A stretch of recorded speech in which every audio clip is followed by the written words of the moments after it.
Travelers. I'm Josh. And I'm Kai.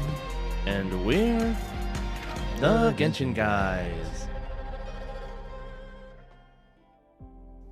Welcome all. This podcast is for fans of Genshin Impact, the mobile game made by Hoyoverse, also known as MiHoYo.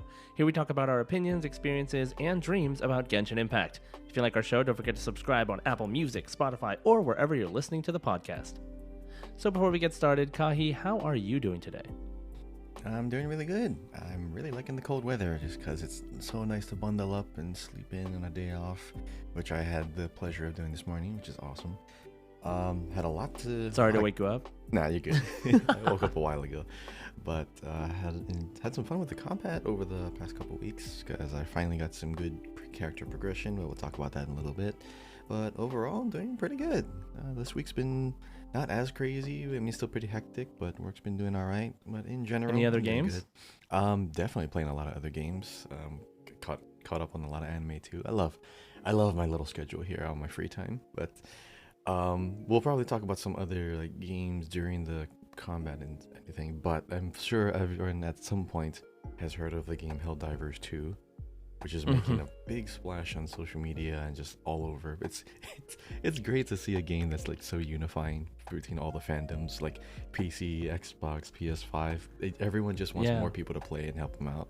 Yeah, I heard that people were petitioning because there's only a Steam version and a PlayStation version, and people on the other on PlayStation and Steam version were petitioning to make them release an Xbox version because they want to play it with more people. We need and reinforcements. It feels like an Xbox game, so it's really interesting. But yeah, freedom, democracy.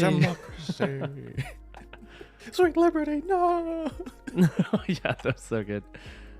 All right, so yeah, that's pretty much my week. Kind of full of fun and full of games, full of fighting, full of combat. What about you, Josh? How's your week been? So my week has been pretty interesting. I do just life stuff is happening, but we're looking for a roommate here in my place in LA. It's closer to the Pasadena area. So if anybody listening knows someone looking to move here, feel free to DM me on Discord because that is it is something we are in a time crunch for. We had a roommate emergency move out, so we do need someone for as soon as possible. But that's one thing we've been dealing with. The other thing is I actually been trying to interview for new jobs, and I have some really promising job opportunity. A couple of them, but one that I'm really looking forward to, hoping to hear back soon, hopefully today at some point. And I'm hoping I'll be able to share it with you all eventually in the future. If not, it is what it is, and there's a reason for it. But at the same time, I'm really hoping. So I could use your thoughts and prayers. And so yeah, I've also been playing a bunch of games. There's just too many games, man. Right now, it's kind of crazy that we went through a game drought for the past couple months where there was only a couple of big games. Baldur's Gate is a huge time sink, and then Spider-Man. But Helldivers. Did you finish Baldur's Gate? Because I'm still at Act 3. Dude, I never played it. I did not buy it. I was there's no way I'm going to dedicate this much time to one game right now. It is so good. It's so easy. Once you get into the swing of it, it's so easy to get sucked into that. So I'm gonna play it, and I'm actually gonna be doing a beginners D&D group with some friends over the next couple weeks probably, where we'll just do practice and just have fun doing it. So Baldur's Gate is definitely gonna be something fun to keep me in that mood. But I didn't get it yet. I don't have the time yet. If I have a job, I can start making my if I get a new job, I can get the schedule and I can kind of fix it up. But right now it's kind of difficult. So I've just been kind of trying different things. I'm always down to play with friends. So I've been playing Helldivers. One of my friends got me the game, and I've been playing Tekken. I've been playing Grand Blue Fantasy versus Rising, the fighting game. 2B came out yesterday, as a playable character from Nier Automata. And I'm of course, I've been playing her 2B style. Yeah, she is insanely fun to play. Totally different. I am going to be streaming my climb to the top of the ranks. I really want to get to the top rank with her. And I've never done it before, but I'm really, really hoping that I can do it with her. And so that's going to take up some of my time as well. And then I've been playing Grand Blue Fantasy Relink, and I'm planning on playing more Honkai Impact 3rd because I want to catch up to before Part 2. And it's just, there's so many things to do, so many things. But once I get my schedule, I can start making time. Right now, it's just kind of all over the place. But yeah, it's been interesting. I've had a lot of fun with games and a lot of people. I streamed for 8 hours yesterday. Jeez, like I was. Wow, that's a long one. Yeah, it was like it was just like, you know what, I haven't had a long stream in a while, and so I just did it. But I'll probably be streaming more Honkai and Genshin more soon. But yeah, that's just how it's been. So yeah, if you know anybody looking for a roommate or looking for a room for rent, feel free to contact me. But otherwise, yeah. So like that's our weeks. That's our past weeks. So let's talk about today's topics. All right, we're going to talk about our weeks in Genshin, of course, specifically Genshin. And then we're going to talk about a little bit about Genshin news. And then we're going to talk today, we're going to do a little bit of a different episode. We're just going to have a discussion, not really prepared, just going off of like our memories and our thoughts and our like impressions of our past 4 years playing this game. And we're going to talk about the combat. Okay, and we're not going to talk about the combat in a way that's like, oh, what's optimal and what's the best and like this is how you know, we're not doing that. Slaves. Yeah, we're not talking about the meta, not in the sense of like this is what you should do to be good at the game. We're going to talk about like what became popular, what started to work, what we figured out as a community as we went on over the past few years. And what's changed? Neither Kahi and I, yeah, what's changed? Like neither Kahi or I is like the top 1% of the, damage dealers and combat like meta slaves in Genshin Impact, but we've been playing the game a lot. We have been paying attention to it, and we try to have fun. But we want to like do a little bit of a sort of like casual discussion about it. So we'll get to that. That's our main topic for today, and then we're going to talk about the community discussion question, of course, and then we're going to do one last wish. So quick shout out time. So join the Discord if you haven't already. We have some events coming up soon that are going to be really fun, that are going to be only available really to people in the Discord. So make sure you join that. The link is in the description. I also have an LA meetup group. We're going to be meeting probably in a few weeks, the next meeting. If you want to talk about Genshin with some people in real life and you live in Southern California, please come join us. It is on meetup.com. The link should be in the description of the episode. And if you are in a place where you can support the podcast, feel free to support us with the Ko-Fi link in the description below. It is my Ko-Fi. It says J-Side. And everything that you give us goes back into the podcast in some capacity. So we really appreciate it. Okay, so that's it for our announcements. Let's get started with our first topic, our weeks in Genshin. All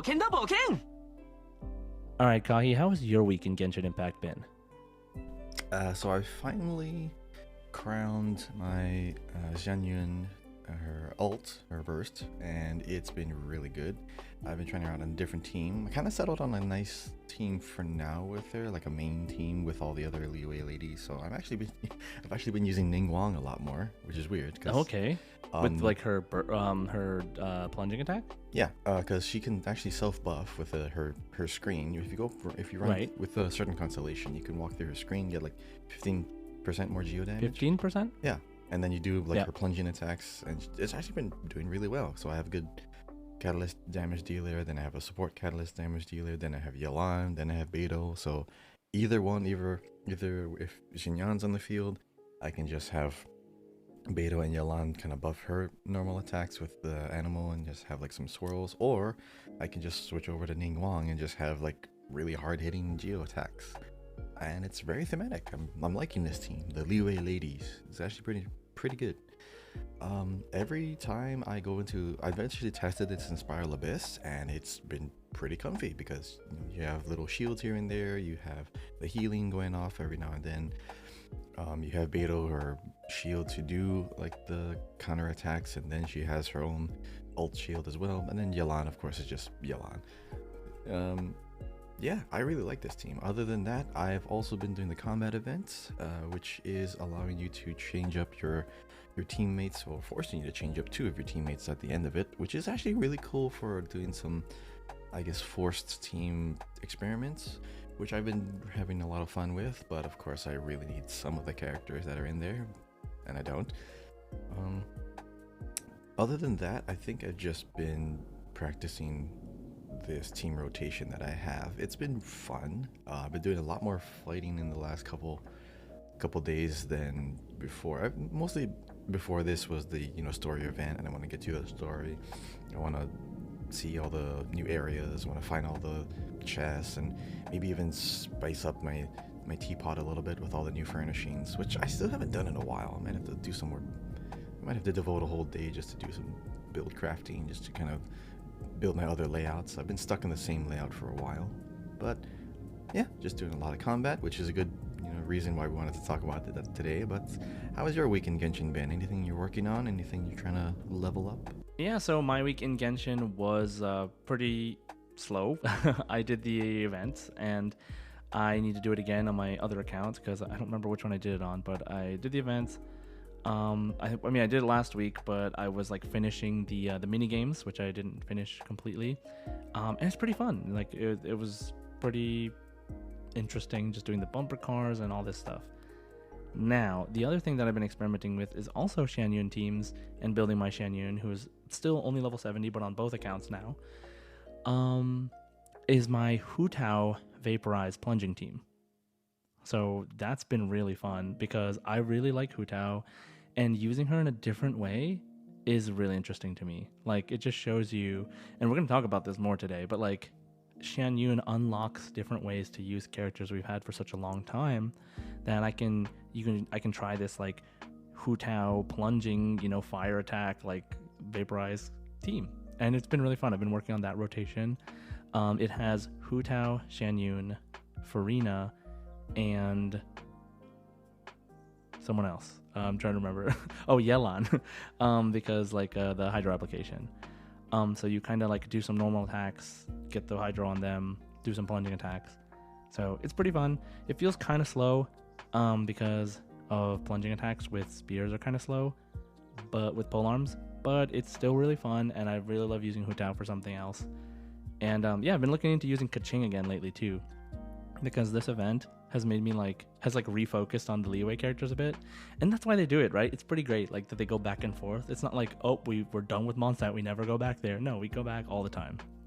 And most likely we're probably going to go to Windbloom soon. I think usually is Windbloom Festival around now, but I'm really excited to see where that goes. But yeah, that's all I've been doing in Genshin, trying to explore the new area a little bit, trying to level up my Shanyun and Gaming, and I did some Spiral Abyss. Okay, so let's get back to our next topic, which is going to be Genshin news. Okay, in Genshin news, birthdays, we have Beidou, whose birthday is Valentine's Day, February 14th. Now, speaking of Valentine's Day, there was some Valentine's Day art, as usual, and it was very nice. It has some of the female characters giving... I think there was some... I don't remember if there was male ones too, but I know that in Japan, Valentine's Day is for the girls to give chocolates to guys, but then there's White Day, which is a month later, which is where guys give chocolates to girls. And but at least in this case, I did remember seeing Navia art, and they had Jet from the World Quest. They had a special Jet Valentine's Day art. Yes. I think it's the first time. Yeah, it's the first time we've had a non-playable character. Dinyarzad didn't have a Valentine's Day art. She didn't, no. Okay. Yeah. No, not a Valentine's Day art, but did she have like an official poster art that was released? Oh, maybe. I don't know. I don't remember. Some very rare NPCs have this, but not all of them. Yeah, I mean, obviously... But the interesting thing is that Dinyarzad is a voiced NPC in the main Archon quest. Jet is a World Quest, non-voiced, but at the same time has a huge character development story, like really long quest line, and obviously a fan favorite character in terms of just like NPCs and characters in the game. And so it's like a really it's really funny because a lot of us are like, oh my god, hope, like there's a hope, maybe she can be a playable. There's official art, yes. Yeah, because like only when a character who's not playable gets something that only playable characters have, so yeah, so that's pretty interesting that they did that. Threw a lot of people off for sure, but it's a really nice art. Go check it out if you haven't already. It's on their Twitter. Now the other thing I want to announce is that we are doing a tournament. So this tournament, it's called the GGRRRR race. So what that stands for is the Great and Glorious Resinless Runaround Rivalry Race.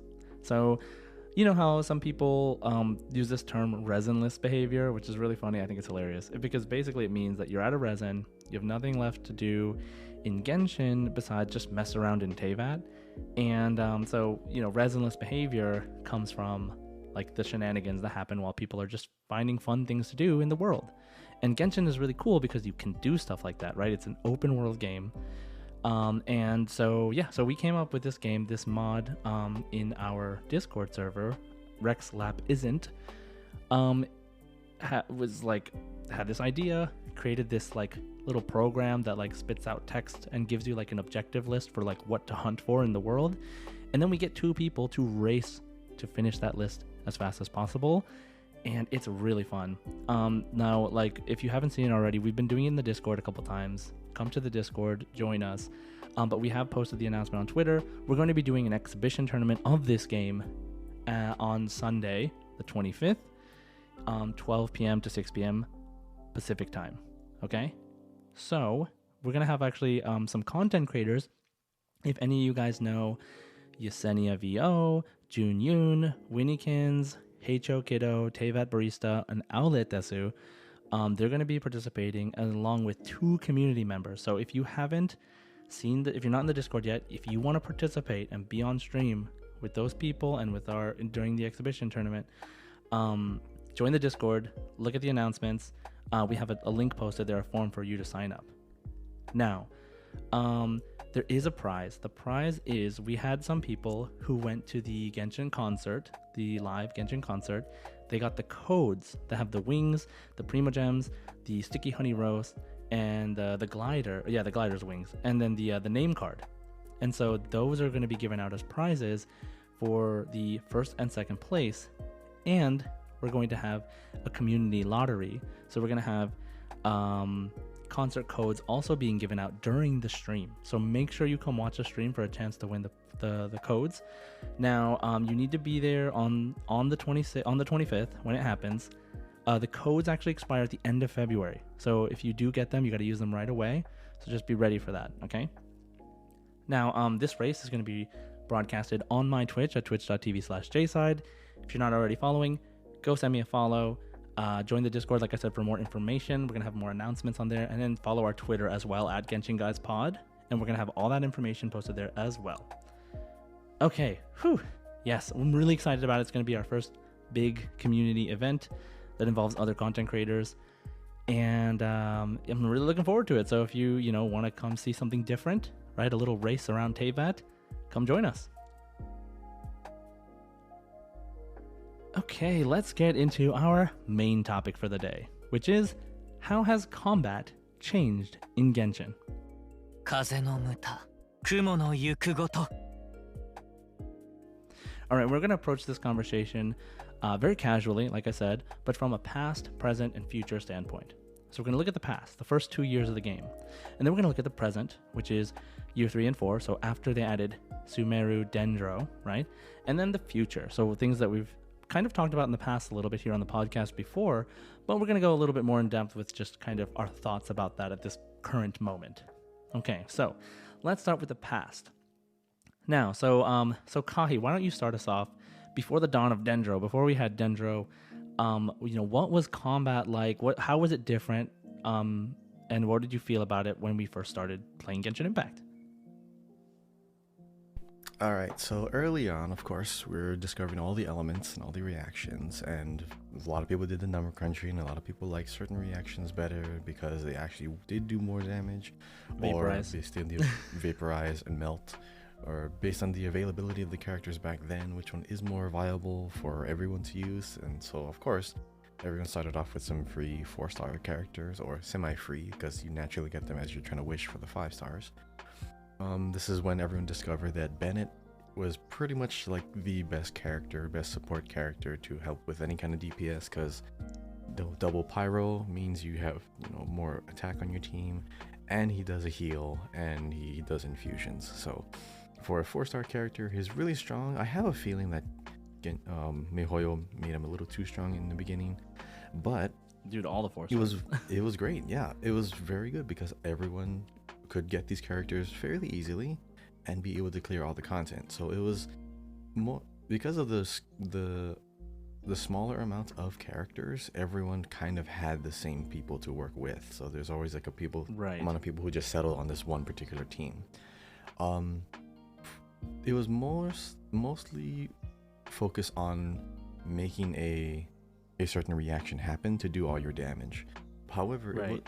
elemental mastery probably wasn't as important back then as it is now, because we have more Oh elements yeah. and we have more things that rely on that specific stat. Back then, stats were, of course, everyone was only going for crit rate, crit damage, and that's it. They don't look at the 4-piece sets. They just want the actual numbers, because doing the actual damage is what helps you clear the content. So the availability of mechanics in the game at that point, as well as characters, forces people to settle on very few options to clear content, which is why you have all these characters who have been meta since the beginning, or the most effective tactics available. It's because there weren't as many options. People Right. clung to that going forward, because they're always talking about, hey, new people, if you're getting into the game, look for these characters because they've been really good since year one, and they're still using them to this day. Bennett is still good to this day. Xingqiu is still good to this day. The only difference is that new characters came out since then that are very similar, or maybe have better effects, or maybe just a little bit different, and they like the character aesthetic better. So with Well, I the want to say amount something of about Bennett. resources, So uh-huh. Bennett, right? So this is a thing where like this community sentiment, like this whole like, hey, new players, etc., etc. So Bennett, when you get his constellation 6, which is not toggleable, once you turn it on, it's on. He infuses pyro into whatever, like claymore, polearm, or sword user is inside his circle, getting his buff, getting healed, whatever. Now the problem with this is that at the beginning, characters like Kaching, okay, they have an elemental infusion where they would infuse, like Kaching will infuse her sword with electro, but Bennett's C6 overwrote that. So that means that if you wanted to use Bennett's circle for the damage buff, but you had Kaching in there and you had C6 Bennett, you could not use your electro powers. You would have to use pyro. And so this is obviously a problem, because if you build up your Kaching to do electro damage because she's an electro character, but instead Bennett forces her to use his pyro, but all you wanted from Bennett was his attack buff, then this is why a lot of people were saying at the beginning of the game that do not activate Bennett's C6 if you get it. And so that sentiment actually stuck for the majority. Even up to this day, there are people that don't C6 Bennett because they don't want their character's elemental infusion to be overwritten. And, it's not as much of a problem anymore, because there are characters like Alhaitham and everybody else, because they've changed it now, where in the text it even says, this elemental infusion cannot be overridden. So that means that you can use Bennett's C6 and have no problems. Now the thing about Bennett's C6 is it also boosts pyro damage, okay? And it's really good for pyro characters especially. But the thing is, like, a lot of people won't even C6 their Bennett to use it for pyro damage because they don't want to like accidentally infuse or do the thing, because C6 Bennett was bad, quote unquote, in the past. Now the thing is, it's still true if you want to build certain very specific teams. Like with Eula, she benefits from Bennett's attack circle, but if she has her attacks turned into pyro, then she loses damage from her because she does physical damage. That's her main thing. So some people don't C6 their Bennett because they want their Eula to be very strong, right? Which is totally fine. But the thing is, back then there weren't that many teams, and so there were good teams that you would use Bennett for C5, but if you use C6 it would ruin that team composition. But now there's so many more options, so it is very much okay to C6 Bennett, right? Like, this is a thing where people, like, they don't my wife, for example, is the prime example, which is why I bring this up. She was told not to C6 Bennett in the beginning, and we've been playing since like basically the first month. I've been playing day one, but she's been playing since like the first month, and she still hadn't C6 Bennett, but she kept Bennett at level 20. So she didn't even use him, but she didn't C6 him because people told her not to C6 him. You know what I mean? So like, it's like The important impression to of, know, is it bad or not? yeah, it's not and like, obviously this problem would be fixed if MiHoYo just let you toggle on and off constellation effects, because that would be so good if they let us do that for experimentation reasons, but also for team comp reasons like this. But it's not like that. And the thing is, you know, you gotta, like, yes, it's okay to listen to advice from people, but you can also look at that advice and you can look at what is happening, and you can make a decision for yourself, right? Does it matter, right? Are you going to use it? Stuff like that. Typically, if it's in the game, it's good, right? Like it's meant to be a certain way for a certain reason. Obviously, there are glitches and there are things that are mistranslated or whatever, and that's different. But in any case, it is really important. Like, I found out Bennett C6 actually boosts pyro damage for bow users as well, even though it doesn't say that in the description. So when I use my Yoimiya with Bennett, it actually boosts her attack. And I did that for a while because I thought that it was just an attack boost, but it's actually a pyro damage boost. So, like, you know, you never know. It's like there's always different things going on. But what I want to say is, like, take with a grain of salt when people tell you definitely don't do something because this is quote unquote bad, right? That is totally going to depend on you and how you want to play the game. If you're like, hey, giving my characters pyro attacks sounds really cool, I want to use C6 Bennett, but then someone tells you don't do it because it's quote unquote bad and they don't explain why, then you should make that decision for yourself. And at the beginning, we had way less options, right? Yeah, so that's what I want to say about the Bennett thing. The other thing was, like, back in year 1, we had characters come out, like, before Sumeru, before Dendro, we had Kuki. And, you know, we've talked about this before. The Kuki debacle, which we talked about in our podcast a long time ago. Yep. Right? So we didn't understand where MiHoYo was going with this character, because with everything we had understood about the combat in the game at that point, Kuki didn't fit. She did not fit with any of the strategies people had come up with, any of the current mechanics in the game, and people were like, she's objectively a bad character because she doesn't fit. Now, when Dendro came out, it actually changed things, right? So while we were living in year 1, 2, we were confused because we were like, when would this character come in? And honestly, I'm still hoping for that with Xinyan, because Xinyan still... Well, she fits now. She's great. Yeah. She has some uses, but I still feel like there's a lot of things about her kit that are like, just hard to use, I guess I could say. But I love Xinyan's character. But anyway, yeah, that's one thing that is like, when we look back, there are things we didn't understand, or things that we understand of more options. now. Yeah, right? Because certain characters just didn't fit right because we couldn't figure out what current models work, what current artifacts even, because even the artifacts were very, very rare and scarce. Because if you had an animal character, you were going to get the Viridescent Veneer set. If you had like a Hydra character, you were going to get like the Hydro sets, which is from Liyue, from those areas, because there weren't that many domains, there weren't that many sources of these things. So everyone was even telling everyone that it's viable to do this really long quest to get one golden artifact, because it's hard to get them. Because world levels are still pretty low, especially in the early stages. It took people months to get to AR 60. So everyone was kind of coming along at the same pace. So it's nice that the community is kind of leveling up at the same time. We know exactly what everyone is like back then, because there actually is a physical limit of how much progression you can have because of the resin.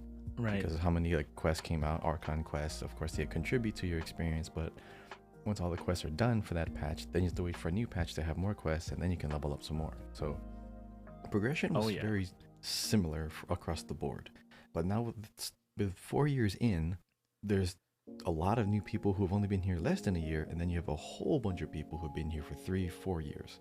So there's a higher discrepancy between what the long-term players are using and what the short-term players are using. So obviously this is going to breed a little bit of a conflict, because hey, I'm new, I just got this character from this new patch and I like them, and then everyone say no, just go for the old characters because they're better than that. But then they have to kind of work backwards and bring those old characters forward. So it kind of goes into this big loop of, should you use the new ones or go back to the old ones? Should you use the old ones or just wait for some new ones? Like, there's a diversity of characters, or there's a diversity of mechanics now. They've added some changes to the elements over time, and of course you have new toys to work with, new artifacts, and new weapons. So way more options than before. And plus there's that element of randomness, right? Like, we just came from a stream that was happening in the Discord where Sarah Q in the Discord was pulling for for Xiao, who just the banner just changed, and Xinyan is on the banner, and Xinyan, Yao Yao, and Ningguang. And he didn't have Yao Yao at C6, which is like, a lot of people don't, because she came out somewhat recently, like after 3.0. And he didn't realize, but he didn't have a C6 Xinyan, who has been out since the game came out. And he is a day one player, basically. So even after playing for so long, there are characters, older characters, that you may or may not have. Like, some people have been playing for 2, 3, 4 years and don't have a Chi-Chi, don't have a D-Look, right? Like, so that also determines kind of what is happening in your game and how you play. And so it's really interesting because now there's more characters in the character pool, so it's really hard to target the characters you want, especially for 4 stars. Because there's no guaranteed way to get the 4-star you want, except for the ones that you can buy from the shop, right? So, that can also determine how you play and how people figure things out and how fast people figure things out, because not everybody has access to the same stuff. So, yeah, just wanted to mention that. Yeah, so the lack of tools, the lack of toys and options back then forced people kind of into this box of, well, if you want to clear content, these are the only really, really viable options. You had people who obviously went to the other route and the outliers, trying to maximize this one particular character, like Chongyun. Everyone was trying to see if Chongyun was viable. With claymores were really fun back then because they did do a lot of damage per hit, but they were slow. And then you have, I think Cryo was really good because early on you had the elemental resonance. Before they made a few changes, but Cryo has been the same. They always give you a crit rate bonus, and that's always the main stat that everyone's looking for. So him being in a team is already going to help any other Cryo team. But as far as what's the biggest difference is just the availability of options. Now the combat animations haven't really changed at all. I mean, they did something with Shanyun, with instead of fixing and giving everyone the ability to do a higher jump and plunge attacks, they just made the character the solution. So it's kind of clever in a way where you sell the solution where that everyone's going to want to get the new character anyways, but you make them even more appealing because they fix a long-standing, I guess, missing element in the game, and now the new character can give the solution to all the other characters. So like big swings in availability of combat mechanics in the form of a character. So it's really clever. I just kind of wish they just did a blanket change where they just allowed people to jump and attack, which a lot of other games do. But this is also a very good option because it also allows people to experiment with different teams with this character instead of just saying, oh, thanks for giving the change, I'll not get that character, I'll just use my old characters because they just all got better.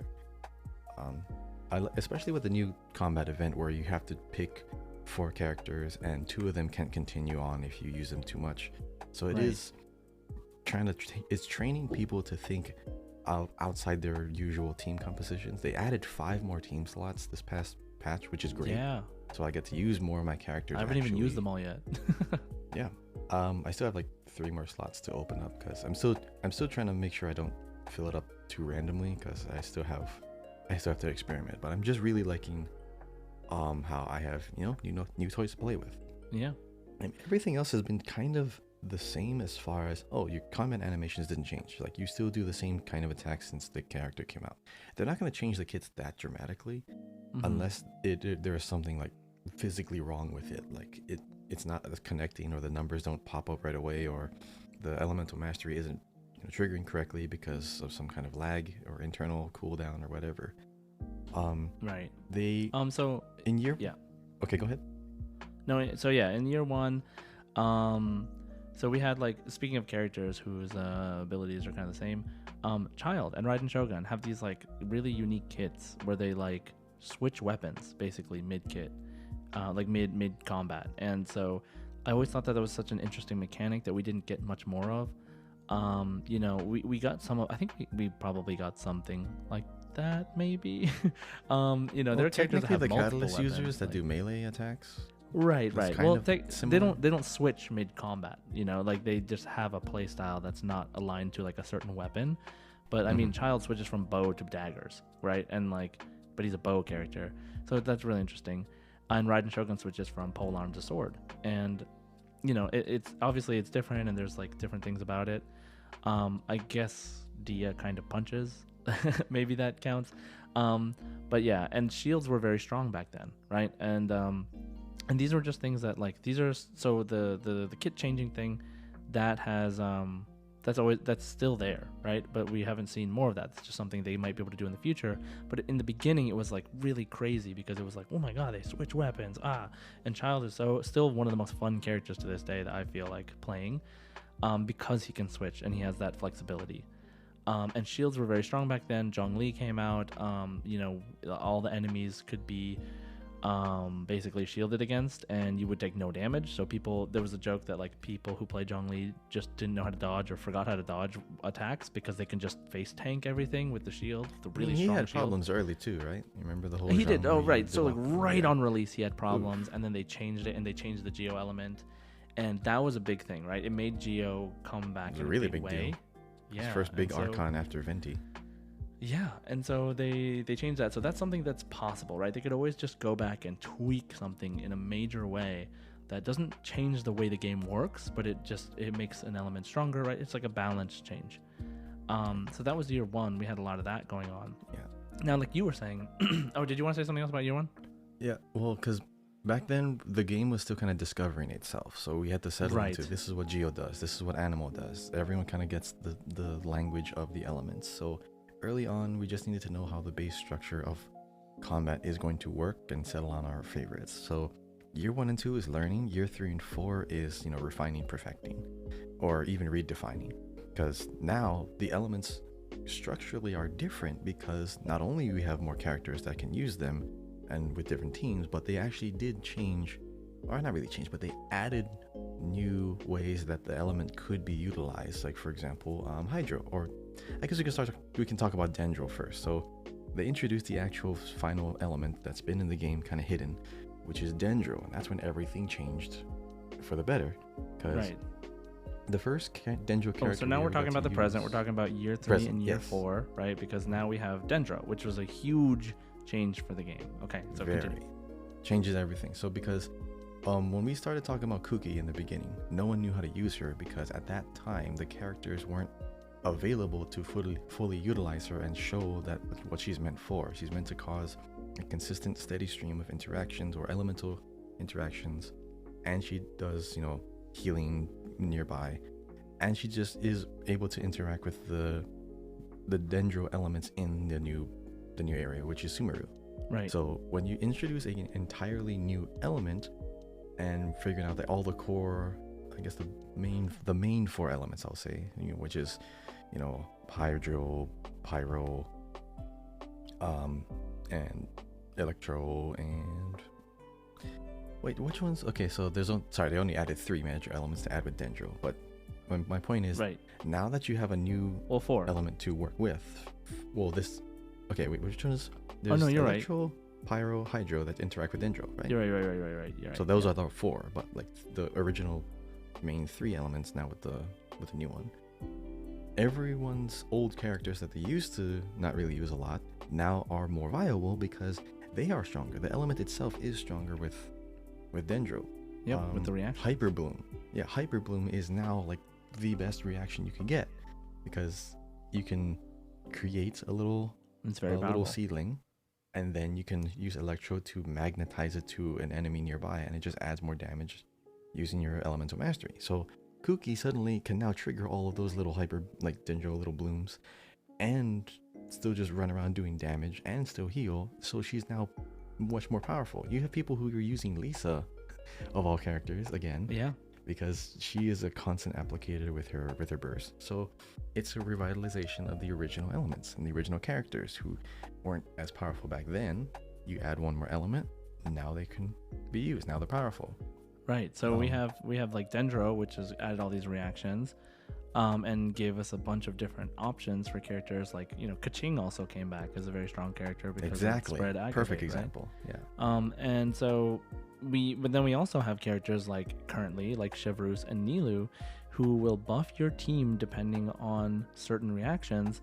And you have to limit your team composition, which is, I think, the most interesting thing, because as we have more characters to the elements, Yeah, to the elements. As we have more characters, it's going to force you to think outside the box a little bit. Like Nilu, you can only have Hydro and Dendro characters in your team if you want to take advantage of her super powerful Bloom buff, which only works if you have those kind of characters on your team. Chevreuse buffs the overload reaction, so you need to have Pyro and Electro characters only on your team. And then there's characters like Linny, who, like, if you have 3 Pyro characters on your team, you get a more of a buff from him too. So, like, you know, there's characters that restrict your building, which to elements or to types. I mean, we have that one weapon that buffs based on how many leeway characters you have in your party. So that's something that hasn't even really been experimented with yet. Oh, the spear, the lithic spear. Yeah, the lithic spear. So we don't have any other things like the more Sumeru characters you have in your party, blah blah blah. Like, we don't have that yet. Well, so we do have the Claymore from Fontaine that is buffed based on how many of the Melazines. The Melazines, yeah. So we you know, there are things like that. But that one doesn't change the way you buff your team. I mean, you build your team, right? It doesn't change the combat. But it's still a buff. Yeah. In general. Yeah. I mean, that's like a encouraging you to play the game like the outside the main story kind of thing. What I'm talking about is, like, this influences the way you build your team. So characters have different value because of they're like, you know, like, for example, I need to have a Pyro or a Electro character on this team. So why don't I try using, you know, Xinyan? Why don't I try using Fischl, right? And there's like a bunch of different things that will influence how you build your team, because we have so many characters now that the better versions of certain characters get used, and you know, a lot of characters fall to the wayside, but this pulls those back into possibility, just like with Lisa and Kaching did with Dendro, right? But this is a different way to do that. Instead of adding a whole new element with new reactions, we're augmenting current things in the game. And we've talked about this before, right? Like, we had like a podcast where we talked about, well, what if like we had a different like augmenting reactions thing, because this is when Nilu came out. We were like, this is so interesting. It really changes the way things work, and Nilu and Chevreuse are the 2 prime examples of, like, you need to have only 2 types of this element in your party and you get a huge buff. So we have that mechanic revitalizing old elements and new characters as well. And so what about Hydro, Kahi? So with the new Fontaine expansion, or Hydro, the core element itself did not change. However, they introduced new systems to interact with people who did heal with Hydro, or maybe if you had a Hydro character that's reliant upon an HP stat, you now have something that wants them to raise and lower the HP, their HP value itself. So shields aren't actually going to be, you know, as sought after, because if your character cannot lower their HP, they don't get the buff. So I guess this is kind of trying to wean people off of Zhongli. They're trying to make people like stop using that character, because he is kind of game breaking since they made his last couple of changes. I mean, they had to introduce new enemies that just bypass shields. But anyways, you have something that, you know, a lot of characters, typically they're Hydro, that are based off of the HP stat, and all their power scales off of HP, also benefits from lowering their HP. So you kind of want to thrust them into well, this isn't just Hydro. This is actually this is Fontaine characters. Like, Fontaine's main mechanic is this. So, like, Dia has the ability to lose health and gain health, but it actually doesn't buff her. It doesn't serve to buff her in any way. But these characters, when their health goes down and up, it actually affects them in some way. And so they'll have built-in mechanics to lose health. But we can, and then we have that artifact set, the Hunter set, which as your health goes up and down, it actually gives you more crit rate. So you can use characters like Dia, who are not using shields, but instead take damage slowly over time, and then you can heal that damage later to take the effect of the set, even if your character doesn't have a built-in health manipulation mechanic. And like we were saying with Zhongli, like, there are characters now that introduce ways to kind of deal with this, or like they make you use it. So like, for example, the Rift Wolves, the Rift Hounds, they attack through shields and they make you bleed. So the bleed you effect. have to deal with that now. I hate that. So you need, so you can't just Zhongli through it. You have to have a healer.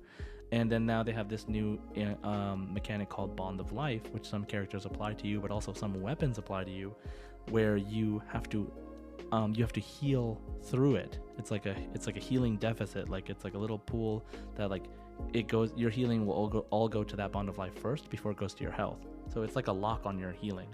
And when the enemies do it to you, it's because you can. It's so to make you not heal.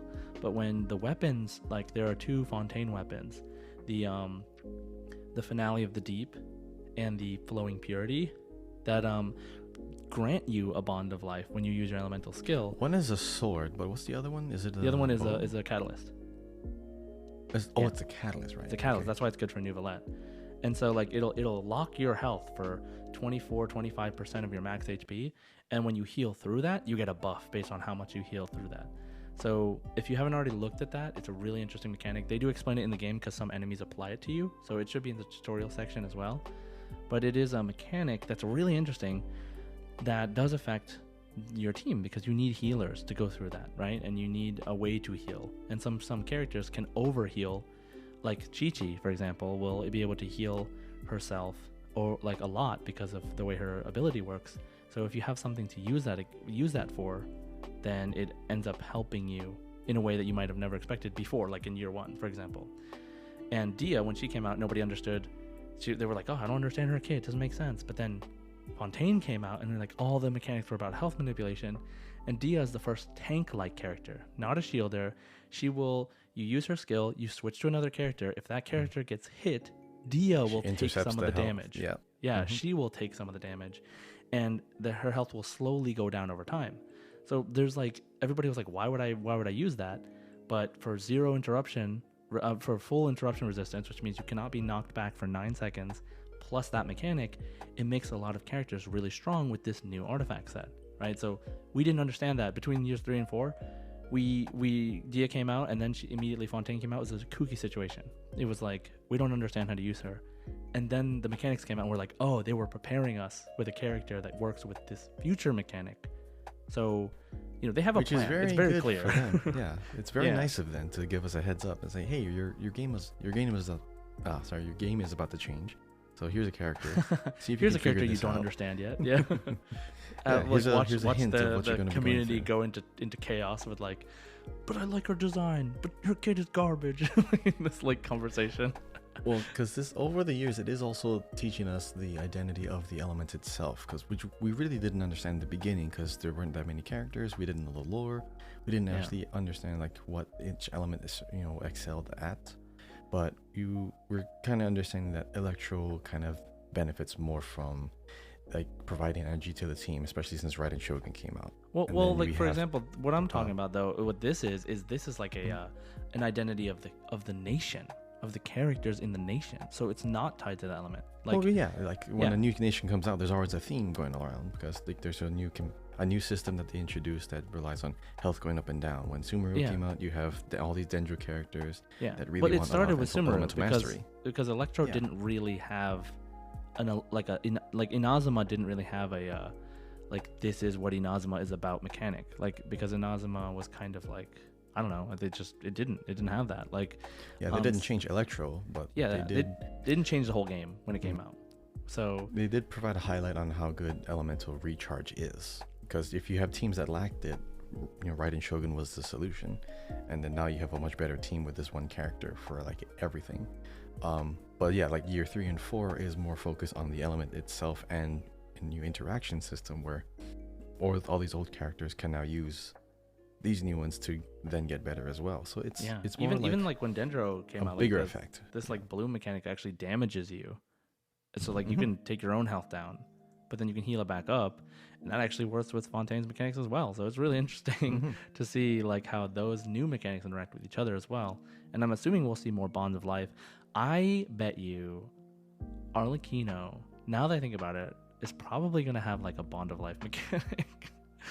Which would make sense to her character and like, the lore. Yeah, exactly. So that's why I'm like suddenly thinking, maybe this actually makes sense. So we have that, and so let's move on to the future. So this is already kind of the conversation we're getting into, which is like what might be possible in the future. Obviously, we don't know about Natlan yet.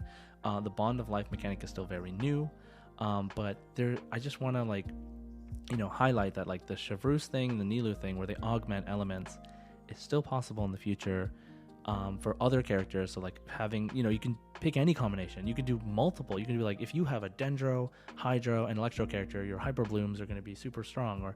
Or like if you have all Hydro team, or you have a Hydro Pyro team, your Vaporize mechanic is going to be way stronger, or it's going to do a different effect. Like we talked about Geo and buffing Geo with like, if you use Electro on a character and it creates a crystallized Electro, it becomes a magnetizer, it pulls the enemy. Like these kind of mechanics are still possible.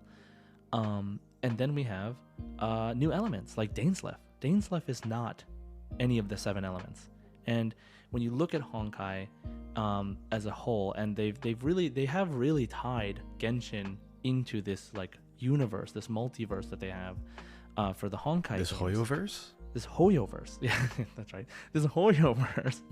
Genshin is part of the Hoyoverse. So there is a very strong possibility that in the future we will get quantum imaginaries, or at least quantum and imaginary, or similar light elements. And dark, or Numa. Yeah, like light and dark elements. Like I honestly think it's going to be called like Abyssal and Celestial. That's how I feel it's probably going to be called. But basically, there's still room for new elements. There's even room for them to give reactions to Anemo, Cryo, and Geo with Dendro. Like they could do that if they wanted to. So they just don't right now. And at first, remember, there was no element reactions with Dendro except for Pyro at the beginning of the game. When you found a Dendro slime, you could burn him and he would do burning. Yeah. If you found wooden things, you could burn them. But if you did anything else, nothing happened. But then they came out with Dendro as an element, and then they only added a couple of new reactions. But there's no reaction still for Anemo, Cryo, and Geo, and they could change that in the future. There's no reason it has to stay the way it is. They could even add Anemo and Geo as a reaction of some sort. Like they would change the way we do stuff. But like it could be tied to a character. It could be just an update. It could be a balance change. It could be a gameplay rework, whatever. It's still possible. Point is that we never know. So, I mean, I love it. I love that they're able to switch it up and that we can kind of talk about this. But, and then there's other characters like Child and Raiden who have multiple weapon sets. We could have that in the future as well. But especially with the new continent of Natlan, what we know so far is, it is whole themed around war, themed around dragons, and, slaves. It's, what was that? I think slaves, kind of. Because remember that part, but remember, what is it, like Eula's old clan, the Lawrence clan, like they enslaved people from Natlan, which is how Vanessa came to Mondstadt and became that was in Natlan? I thought all that happened in Mondstadt. No, like she was an enslaved person from Natlan. So there might be like a slave trade thing going on there is part of it. It might have been in the way in the past or whatever, but if it's a war-torn country, there might be that kind of thing going on. Well, and so we might see that theme.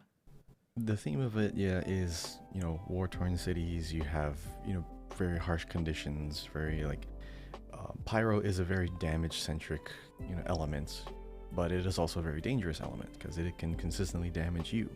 So in Fontaine, you had mechanics about your HP going up and down. This one, Natlan, might just be focused on characters that will do more damage as their health gets low. So you actually don't want to heal until the right moment, or you don't want to use a shield until the right moment.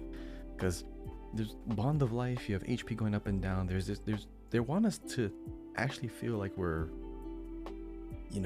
towing that line, or having that one combat focused mechanic where you have to really choose when you want to activate these kind of healing abilities instead of just rushing right through it, or just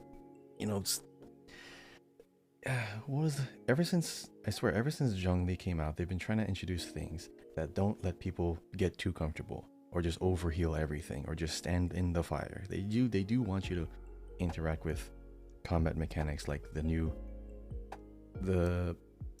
what was that new? That Swanee boss. Yeah, yep. They do want you to, attack certain things that the boss will spawn and go to the next phase to make it a little bit easier. They don't want you to just, put up a shield and not have to worry about everything. And that now, when you do that, the combat still seems to get a little more mundane because you've already overpowered it with this one character, this one little ability.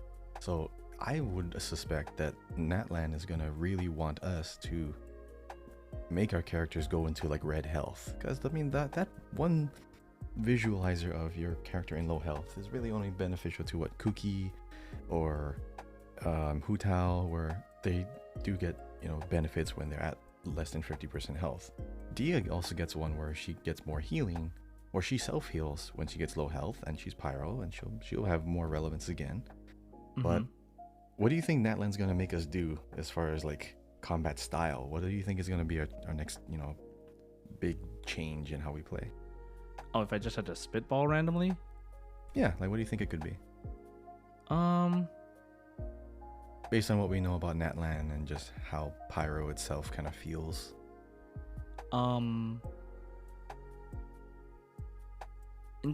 If it would play into this, it might even be a sacrifice health for damage mechanic, like a pure, like just, you know, power, like a raw power type thing. I imagine it would be that, or or like more interruption resistance based stuff, like kind of similar to Dia in general, because like they are, you know, really strong. I'm not really sure what else would be. You know, maybe they'll have a grab mechanic where you can like grab an enemy. I don't know. Like maybe that would make sense. Awesome. But like, or bigger pets, like summon an actual dragon. That's your. Oh yeah, maybe they'll have some summons or something. Like I don't know. Honestly, like I couldn't have even almost predicted the Fontaine thing. But like if I had to see something from Natlan, yeah, I would assume it would just be like a very strong, like a power up mechanic that works, you know, by sacrificing something. High reward. Yeah, high cost, high risk, high reward kind of playstyle. Which, I mean, you can kind of think that the Fontaine one is like that, but it's really not. It's really not that high risk, high reward at all. And it's more about your health just going up and down. Like your health, you lose health, but then you get it back immediately in a lot of cases. Like using Nouvelette's abilities, you lose health as you're shooting the water cannon, but then you just pick up the water orbs. Or like with Lynette, when you go up to the people, you attack them, and then your health goes down, but then it slowly goes back up.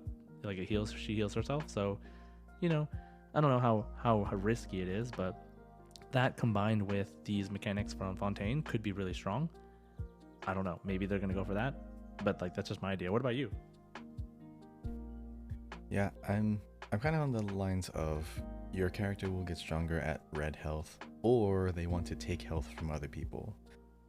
They could introduce something like similar to the yeah, like Farina, but they could also introduce something similar to like those new water orbs, where it could be like a fire orb, because you have a Dendril with the little bloom seedling, and then you have the water orbs, and then there could be a fire thing. There could be like a fire sprite or some kind of like fire pit, or maybe like a little.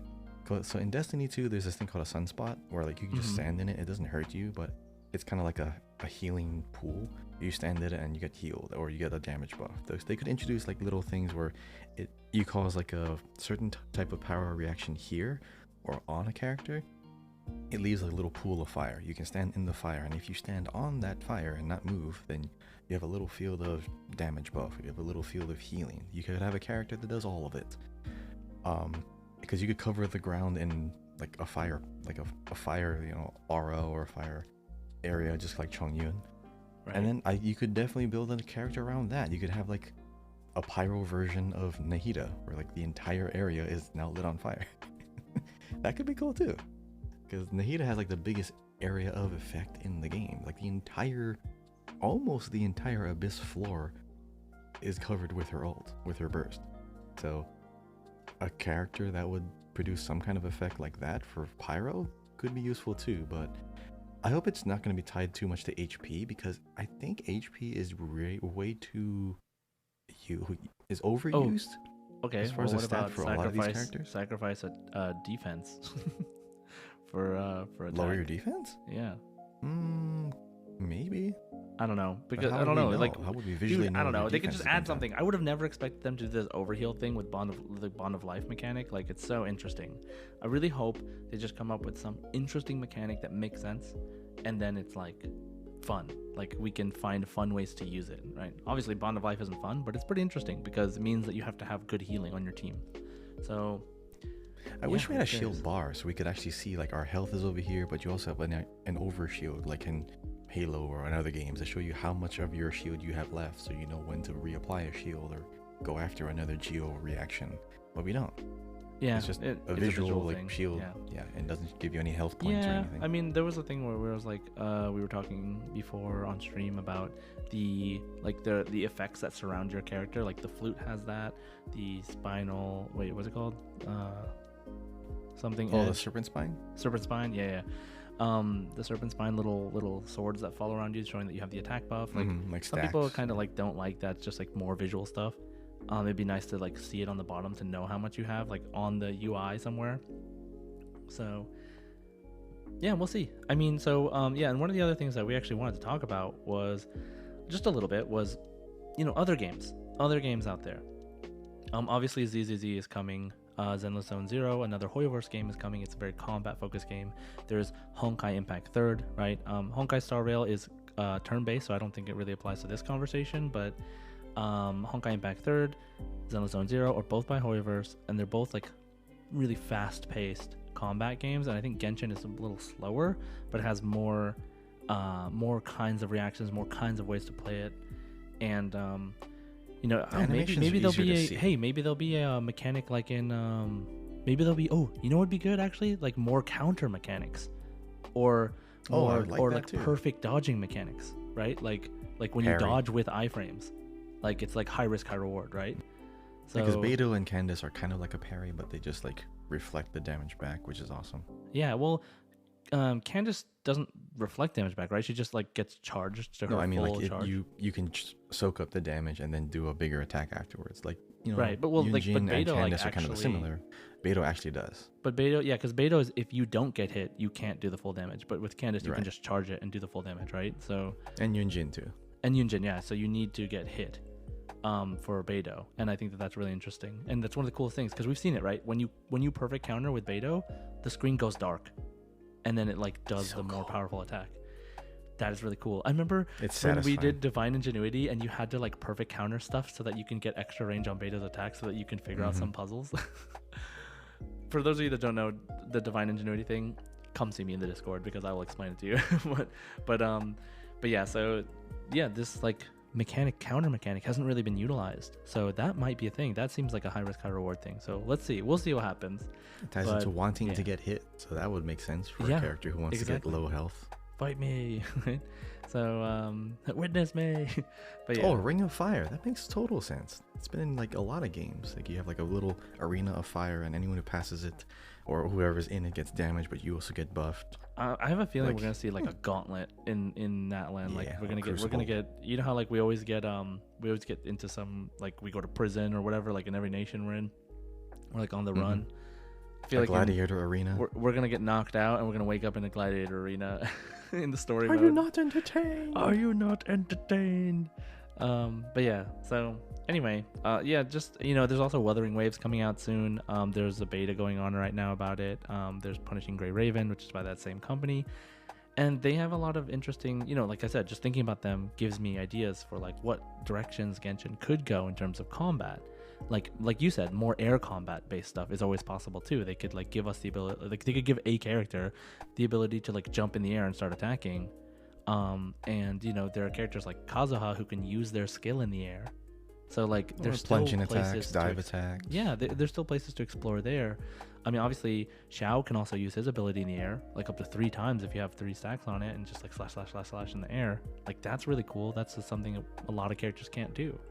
So just because it's a new mechanic doesn't mean everybody has to benefit from it. It could be just a character's mechanic, and it could just change the way we see the game, and it could be really fun.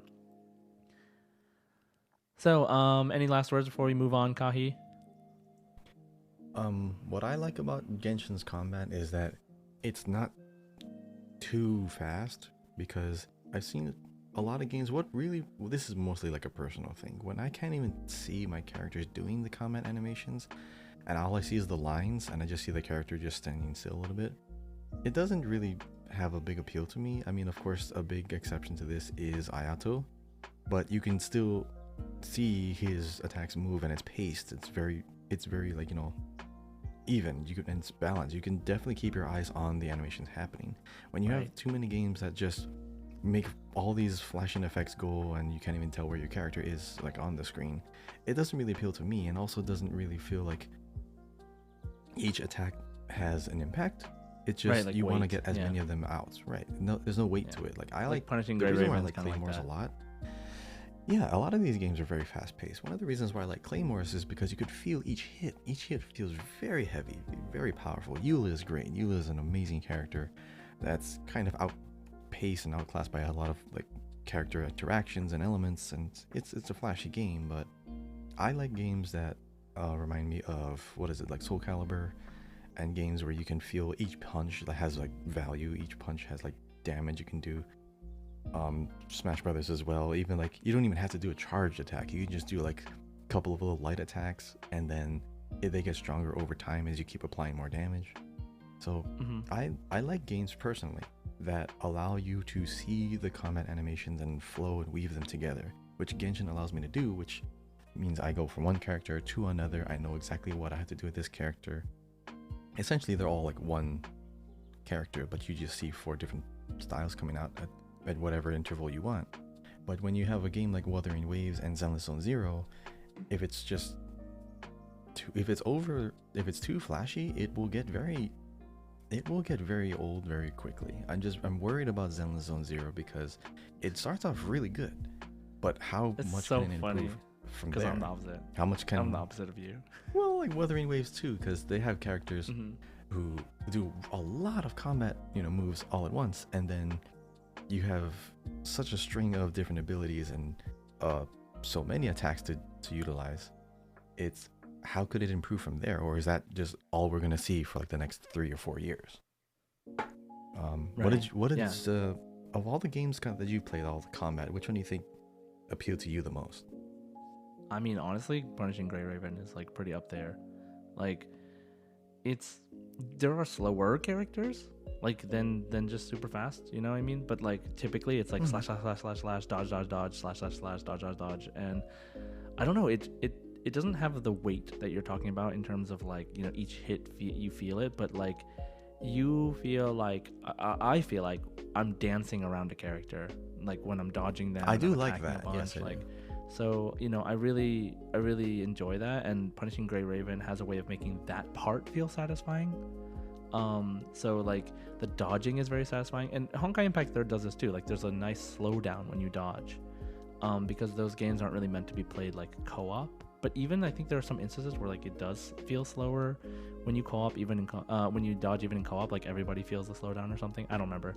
All I know is that it feels very satisfying to play that way in those games. So it's different from Genshin, but I do like them, and I would like to see some fast characters, more fast characters in Genshin, not as that fast, but what makes Genshin for me is the elements. Like the combat system is about the elements, right?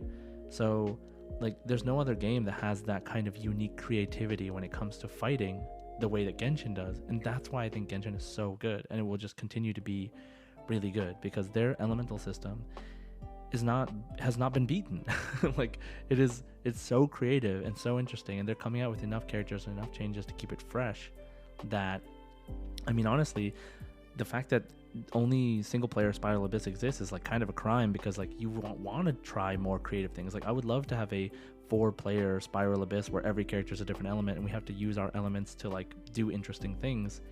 And maybe when we have divine ingenuity, that'll be a thing that we can do for ourselves. But I wish there was a end game quote unquote mode that was co-op, that you could work with people to use that elemental combat system in a really fun way and a Like challenging a way. horde mode that gets progressively stronger, but not Yeah, even infinitely that. scaling. But It could even be that. I yeah, mean, that the would be the fun. limited time combat events are still really fun too, because they add like a temporary mechanic where you have to discard some characters, you have to For bring in sure. some new ones, or specific elements or specific buffs will be present, and then you can now see a character that you haven't used in a while. You can see them really shine in this event, Yeah. in this particular mode. I do like the combat events that come out because they are slightly different each time.